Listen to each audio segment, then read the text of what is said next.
We gotta talk about generative AI in video games. So recently, Larian Studios CEO Sven Vinka was just interviewed by Jason Schreier about his use of generative AI in his games. And they were using it for the concepting phase. A lot of the things he said were kind of taken out of context and made to look a little bit worse than they actually are. At the end of the day, I hate generative AI, and I don't think it has any place in any creative field whatsoever. But I do also recognize that it is not going away anywhere. And so the only path forward is through regulation. Because even in that same interview, Sven was quoted as saying that they didn't see any big efficiency gains from using generative AI. So I'm not really sure why they're using it in the first place. So there were some bad things in that interview, but also they are still hiring concept artists, and they say even if they do concept things through generative AI, they run it through a human at the end of the day. And they say nothing in their game will be slop, which is easier said than done because we've seen examples of Bungie allowing copyright material to kind of sneak into their game. How do you catch any of this stuff? There's a great article you can read on thisweekingames.com where they interviewed a bunch of concept artists about generative AI, and all of them said it makes their job harder. So a lot of these concept artists end up having to do a little bit more work to make sure that the generative art that's given to them didn't derive from something original.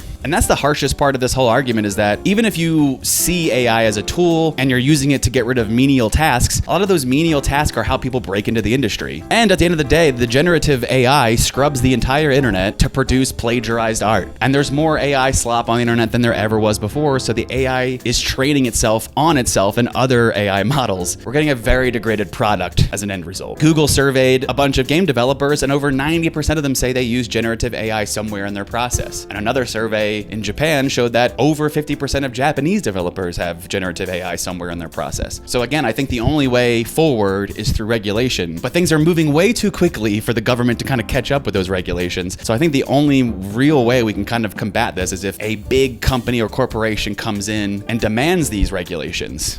We here at Disney support generative AI. We embrace our future, and we think generative AI... Hey, look, I use AI to generate Mickey having sex with a big Na'vi from Avatar. Isn't that cool?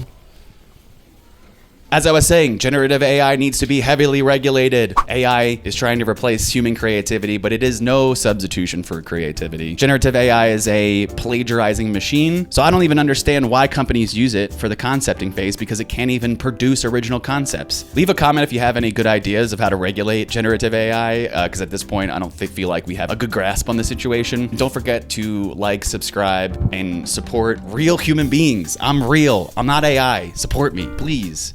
I don't make slop. I mean, this is kind of slop, but still.